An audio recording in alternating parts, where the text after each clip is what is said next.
అందరికీ నమస్కారం. Welcome to Dairangula Mahesh Telugu YouTube channel. మన ఆంధ్రప్రదేశ్ రాష్ట్ర వ్యాప్తంగా ఈరోజు ఎన్నికల ఫలితాలు అయితే వచ్చాయన్నమాట. ఇక ఈ ఎన్నికల ఫలితాల్లో కానీ విని ఎరుగని రీతిలో మన టీడీపీ కూటమి అయితే విజయం సొంతం చేసుకుంది.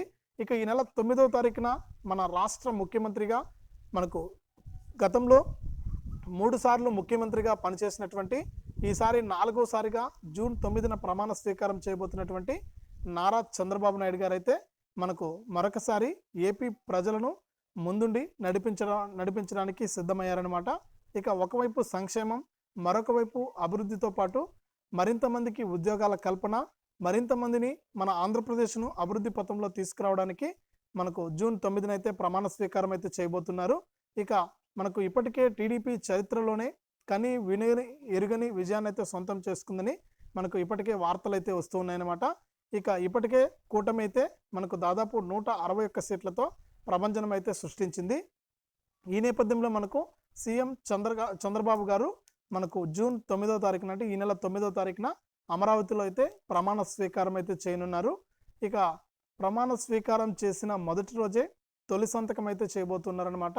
ఇప్పటికే మనకు బాబు షూరిటీ భవిష్యత్తుకు గ్యారంటీ అనేసి అయితే మనకు కొన్ని పథకాలను అయితే తీసుకురావడం జరిగింది.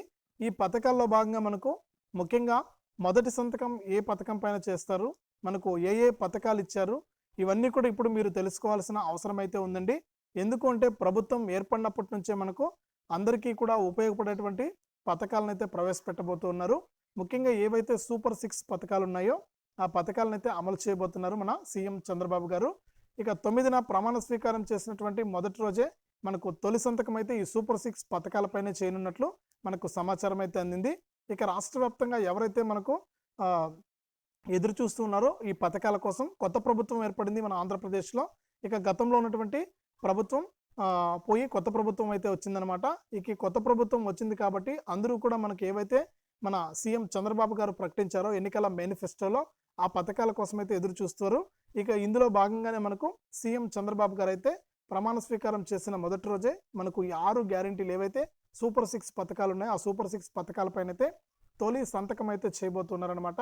ఇక సూపర్ 6 పథకాలు ఏంటివి, మనకు ఏ పథకం ఏ తేదీన విడుదల చేస్తారు, ఇక అదే వివరాలన్నీ కూడా మీకు అందరికీ కూడా నేను తెలియజేస్తాను. దయచేసి వీడియో చూస్తున్న ప్రతి ఒక్కరు కూడా ముందుగా వీడియోని అయితే లైక్ చేయండి. అలాగే తెలిసిన బంధువులకు స్నేహితులకు ఈ వీడియోని అయితే షేర్ చేయండి. ఇలాంటి మరెన్నో వీడియోలను అందరికంటే ముందుగానే మీరు మన ఛానల్ ద్వారా తెలుసుకోవాలి అనుకుంటే ఇప్పుడే వీడియో కింద సబ్స్క్రైబ్ అనే బటన్ ఉంది, సబ్స్క్రైబ్ చేసుకోండి. సబ్స్క్రైబ్ అయిన వెంటనే గంట వస్తుంది. ఈ గంట పైన నొక్కితే మళ్ళీ కూడా పక్కనే ఆల్ అనే గంట వస్తుంది. ఆ గంట పైన కూడా నొక్కితేనే ప్రతి వీడియోను కూడా మీరు అందరికంటే ముందుగానే మీ ఫోన్లోనే నోటిఫికేషన్ లేదా మెసేజ్ రూపంలో అయితే తెలుసుకుంటారు. దయచేసి ఇంపార్టెంట్ వీడియో అండి, కొత్త ప్రభుత్వంలో మొట్టమొదటి వీడియో అనమాట. ఇక కొత్త ప్రభుత్వం అయితే ఏ పథకాలు అమలు చేస్తుంది, ఇక సీఎం గారు ఎప్పుడు ప్రమాణ స్వీకారం చేస్తారు, ప్రమాణ స్వీకారం చేసిన రోజు ఏ పథకాలపైన తొలి సంతకం చేస్తారు అనే వివరాలన్నీ కూడా మనకు అందించడం జరుగుతుంది.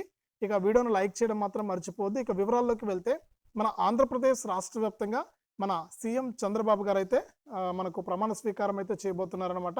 ఇక సీఎం గారు అయితే మనకు ఎన్నికల మేనిఫెస్టోలో మనకు కొన్ని పథకాలను అయితే ప్రవేశపెట్టడం జరిగింది, సూపర్ 6 అని. ఇక బాబు షూరిటీ భవిష్యత్తు గ్యారంటీ అని హామీ కూడా ఇవ్వడం జరిగింది. ఇందులో భాగంగా మనకి సూపర్ 6 పథకాల్లో భాగంగా ముఖ్యంగా మహిళల కోసం అయితే 3 పథకాలను అయితే అమలు చేయడం జరిగింది. ఇక ఈ 3 పథకాల్లో చూసుకుంటే మనకు రాష్ట్ర వ్యాప్తంగా ఎవరైతే మనకు మహిళలు ఉన్నారో వారందరికీ కూడా మనకు ముఖ్యంగా ప్రతి ఒక్కరికి కూడా మనకు ఉపయోగపడే విధంగా ముందుగా మహిళలకు బస్సు ప్రయాణ అనే సౌకర్యాన్ని అయితే తీసుకురావడం జరిగింది. ఉచిత బస్సు ప్రయాణ సౌకర్యాన్ని అయితే కల్పించడం జరిగింది అనమాట. మహిళలు మన రాష్ట్ర వ్యాప్తంగా ఎక్కడి నుంచి ఎక్కడికైనా ఇప్పటికే కర్ణాటక మరియు తెలంగాణ రాష్ట్రాల్లో ఈ పథకం అమలవుతూ ఉంది. ఇప్పుడు మరొకసారి మన రాష్ట్రంలో కూడా మనకి ఈ పథకాన్ని తీసుకొచ్చారు మన చంద్రబాబు గారు. ఇక మహిళలందరూ కూడా రాష్ట్ర వ్యాప్తంగా ఎక్కడి నుంచి ఎక్కడికైనా కూడా ప్రయాణం చేయొచ్చు. ఇది ఒక మొదటి పథకంగా చెప్పుకోవచ్చు. ఇక రెండవ పథకం చూసుకుంటే మహిళలకు కుటుంబంలో ఎంతమంది ఉంటారో అంతమందికి కూడా ప్రతి నెల కూడా 18 సంవత్సరాలు నిండిన వారందరికీ కూడా ప్రతి నెల కూడా 1500 రూపాయలను ఇస్తామని హామీ ఇచ్చారు మహాశక్తి పథకం కింద. ఈ మహాశక్తి పథకం ద్వారా ప్రతి మహిళకు కూడా మనకు ప్రతి నెల 1500 రూపాయలనైతే ఇవ్వడం అయితే జరుగుతుందన్నమాట.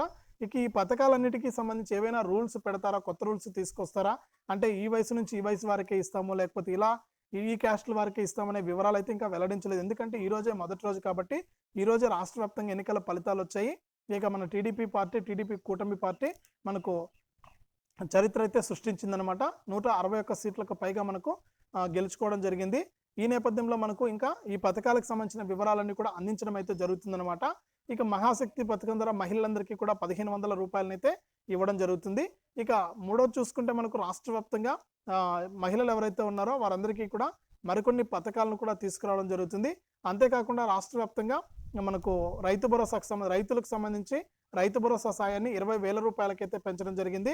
ఎవరైతే రాష్ట్ర వ్యాప్తంగా రైతులు ఉన్నారో వారందరికీ కూడా పెట్టుబడి సాయం కింద ఈ రైతు భరోసా పథకం ద్వారా ప్రతి రైతుకు కూడా కౌలు రైతులకు కానీ మామూలు రైతులకు కానీ 20,000 రూపాయలను అయితే అందించడం జరుగుతుంది. ఇది రైతులకు సంబంధించిన మాట. ఇక అంతేకాకుండా మహిళలకు సంబంధించి తల్లులు ఎవరైతే ఉన్నారో పిల్లలను బడికి పంపుతూ ఉన్నారో వారందరికీ కూడా తల్లికి వందనం అనే పేరుతో పథకం పేరుతో మనకు కుటుంబంలో ఎంతమంది పిల్లలు బడికి వెళ్తూ ఉంటే కూడా అంతమందికి కూడా పిల్లవాడికి 15,000 రూపాయల చొప్పున మనకు ఎంతమంది పిల్లలు ఉంటే అంతమంది పిల్లలకు కూడా మనకు 15,000 రూపాయల చొప్పున వేస్తారు. ఇద్దరు పిల్లలు ఉంటే 30,000 రూపాయలు వస్తాయి. ముగ్గురు పిల్లలు ఉంటే 45,000 రూపాయలు వస్తాయన్నమాట. ఈ విధంగా మనకు తల్లికి వందనం పేరుతో ఎంతమంది పిల్లలు ఉంటే అంతమందికి అన్ని 15,000 రూపాయలను అయితే ఇవ్వబోతూ ఉన్నారు. ఇదొక పథకంగా చెప్పుకోవచ్చు. ఇక అంతేకాకుండా మనకు యువతకు ఉద్యోగ అవకాశాల కల్పనలో కూడా మన ప్రభుత్వం ముందుంటుందని కూడా సీఎం చంద్రబాబు గారు అయితే ప్రకటించడం జరిగింది. ఇక రాష్ట్ర వ్యాప్తంగా మరొక ఇంపార్టెంట్ అంశం ఏంటంటే మనకు పెన్షన్లు అండి. రాష్ట్ర వ్యాప్తంగా ఎవరైతే మనకు పెన్షన్ తీసుకుంటున్నారో వారందరికీ కూడా ప్రస్తుతానికైతే మనకు నెలకు 3,000 రూపాయల పెన్షన్ అయితే అందుతుంది. గత ప్రభుత్వం అయితే అందరికీ సమానంగా వృద్ధులు కానీ వితంతువులు కానీ ఒంటరి మహిళలు కానీ వికలాంగులు కానీ వీరందరికీ కూడా కామన్గా 3,000 రూపాయల పెన్షన్ అయితే అందిస్తుంది. ఇక మన సీఎం చంద్రబాబు గారు ఏంటంటే అధికారంలోకి వచ్చారు. ఇక వచ్చే నెల నుంచే మనకు జూలై నుంచే ఎవరైతే రాష్ట్ర వ్యాప్తంగా మనకు పెన్షన్ తీసుకుంటున్నటువంటి వృద్ధులు ఉన్నారో వారందరికీ కూడా ప్రతి నెల 4,000 రూపాయలు, ఇక వికలాంగులు ఎవరైతే ఉన్నారో వారందరికీ కూడా ప్రతి నెల 6,000 రూపాయలను పెన్షన్ అందించనున్నట్లు కూడా మనకు కీలక ప్రకటన అయితే ఇచ్చారనమాట. కాబట్టి పెన్షన్ల విషయంలో కూడా మన సీఎం గారు అయితే ముందున్నారు. ఇక రాష్ట్ర వ్యాప్తంగా వచ్చే నెల నుంచి కూడా ఈ పెన్షన్ల పంపిణీ అయితే ప్రారంభమవుతుంది. కొత్త పెన్షన్లు కూడా ఇచ్చే అవకాశం కూడా ఉందన్నమాట. ఇక రాష్ట్ర వ్యాప్తంగా ఎవరైతే మనకు పెన్షన్ లబ్ధిదారులు ఉంటారో వారందరికీ కూడా గతంలో ఇస్తున్న వారికి అలాగే కొత్తగా ఇస్తున్న వారికి కూడా మనకు పెన్షన్ అయితే ఇస్తారనమాట. ఇక సీఎం చంద్రబాబు గారు మరొక మాట చెప్పారు. ఏప్రిల్ నుంచే మేము పెన్షన్ ఇస్తామన్నారు. ఏప్రిల్లో మనకు 3,000 రూపాయలు, మేలో 3,000 రూపాయలు, జూన్లో 3,000 రూపాయలు ఇచ్చారు. మనకు 4,000 ఇస్తామన్నారు సీఎం గారు. ఇక ఏప్రిల్ నెలలో రావాల్సినటువంటి 1,000 రూపాయలు, జూన్ నెలలో రావాల్సినటువంటి 1,000 రూపాయలు, మే నెలలో రావాల్సినటువంటి 1,000 రూపాయలు, ఈ 3 నెలల 3,000 రూపాయలు, ఇక జూలైలో ఇచ్చే 4,000 రూపాయలు, మొత్తం వృద్ధులకైతే 7,000 రూపాయల పెన్షన్ అయితే అందుతుంది. ఇక వికలాంగులు ఎవరైతే ఉన్నారో వారందరికీ కూడా 6,000 రూపాయల పెన్షన్ అయితే ఇవ్వబోతున్నారు అనమాట. ఈ విధంగా రాష్ట్ర వ్యాప్తంగా సంచలనం అయితే సృష్టించింది టీడీపీ పార్టీ. ఇక సీఎంగా మన చంద్రబాబు గారు అయితే 9వ తారీఖున ప్రమాణ స్వీకారం చేసిన తర్వాత ఏ పథకాలు అయితే ఉన్నాయి ఇప్పుడు నేను చెప్పినటువంటి పథకాలపైన తొలి సంతకం అయితే చేయబోతున్నారు. ఇక వాలంటీర్లను గతంలో తీసుకుంటామని చెప్పారు.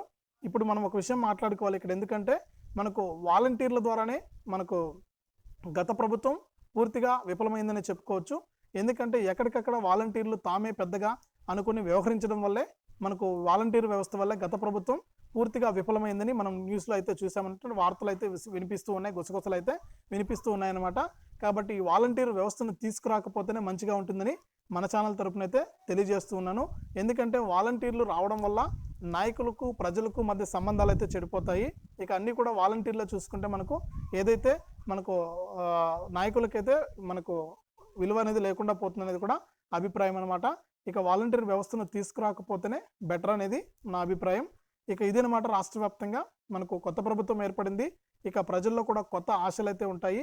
ఇక ఇప్పటికే మనకు ప్రభుత్వం చెప్తున్నది అభివృద్ధి మరియు సంక్షేమాన్ని రెండు వైపులా చూసుకుని బ్యాలెన్స్డ్గా అభివృద్ధి చేస్తామని, రాష్ట్రాన్ని ముందుండి నడిపిస్తామని, అలాగే అందరికీ కూడా సంక్షేమ పథకాలు అందేలా చేస్తామని కూడా సీఎం చంద్రబాబు గారు అయితే కీలక ప్రకటన అయితే చేశారనమాట.